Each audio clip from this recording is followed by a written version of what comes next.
Sabi ni Yussi Claire Castro, ito yung sagot ni Yussi Claire Castro. Ayan.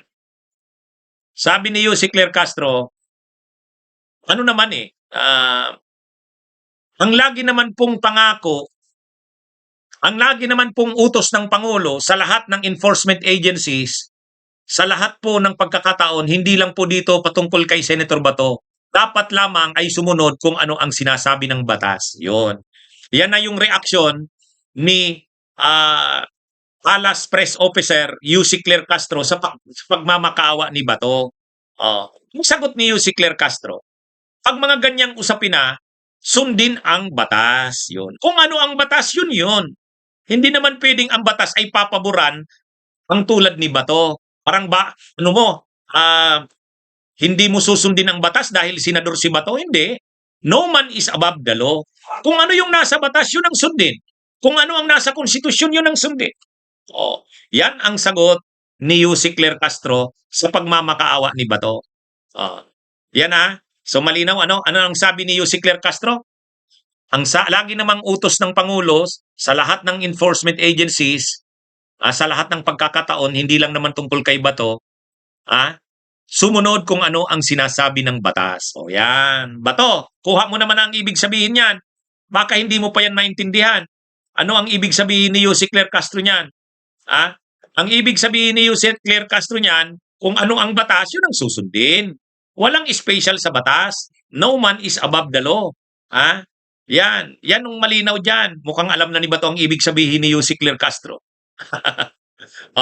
Ito na. Sabi dito, Palas, Senate protection for De La Rosa has legal limits. Yan. Sa ngayon, pinoprotektahan ng Senado si Bato. Hininga ng reaksyon si Yussi Claire Castro. Anong reaksyon niya? Ang sabi ni Yussi Claire Castro, may limit ang proteksyon ng Senado. May limit yan. Hindi naman yan absolute. Bato, alam mo na naman ang ibig sabihin ni Yussi Claire Castro niyan. Hindi ko gawa-gawa yan, sabi diyan, Palas, Senate protection for De La Rosa has legal limits. Ibig sabihin, okay, pinoprotektahan si Bato ng Senado. Pwede naman yan kasi senador siya Pero hindi naman hindi naman pwedeng walang limit ang proteksyon ng Senado. Yan na ngayon ang So ang tanong ngayon, ano ang limit sa proteksyon ng Senado? Tingnan muna natin sa konstitusyon. Ito ang nakalagay sa konstitusyon. Sa Article 6, the Legislative Department, 1987 Constitution. Article 6 yan Legislative Department. Sa Section 11. Ano bang nakalagay sa Section 11? Ito ang nakalagay mga kabunyog. Ayan Section 11. Yan. Basahin ko. A senator or member of the House of Representatives shall, in all offenses punishable by not more than 6 years imprisonment, be privileged from arrest while the Congress is in session. No member shall be questioned nor be held liable in any other place for any speech or debate in the Congress or in any committee thereof. Actually, 2 sentences ito sa isang section. Ang importante lang sa atin yung first sentence. Ang unang sentence yan yung privilege from arrest. Privilege from arrest. Okay? May privilege ba from arrest ang mga members ng Legislative Department? Ang sagot, yes. Pero hindi yan absolute na privilege. Privilege from arrest pero may limit. Yan yung sinasabi ni Yussi Claire Castro. May limit yan. Hindi absolute yan. Ibig sabihin, hindi yan tulad sa president. Ang presidente, absolute ang immunity from suit and from arrest. Sa presidente, ang presidente ay absolute ang presidente absolute ang privilege from arrest. Bakit iba yung sa presidente? Ay, yung presidente yan. Nakakahiya kung aarestuhin mo ang presidente. Kaya pwede siyang arestuhin o kasuhan pagkatapos na ng termino niya. Di ba si Erap ganun? Pero kapag senador ka, kongresista, hindi.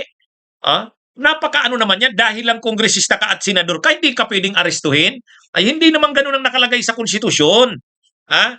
'Di ba mga kabunyog, mga kababayan? Konstitusyon na ang nagsabi. Okay, balikan ko yung tanong. Pwede bang arestuhin ang senador o ang member ng Congress? Yes. Ha? Yes. Pwede siyang arestuhin. Pero, kapag ang kaso niya ay magaan lang, o ano ang ibig sabihin ng magaan lang ang kaso? Yung imprisonment below 6 years. Below 6 years. Kapag below 6 years ang imprisonment mo, hindi ka pwedeng arestuhin habang nakasesyon ang Senado, ay ang Kongreso.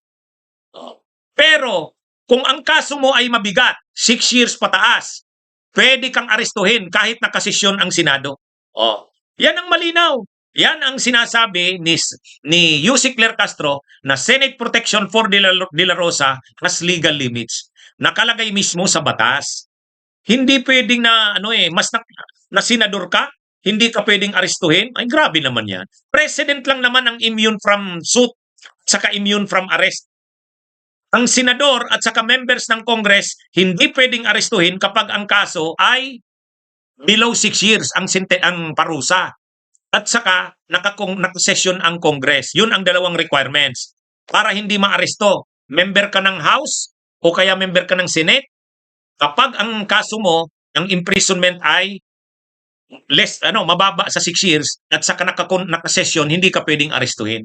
Pero kung ang parusa sa iyo ay mabigat, 6 years pataas, at saka kahit pa nakasesyon ang Congress, pwede kang arestuhin.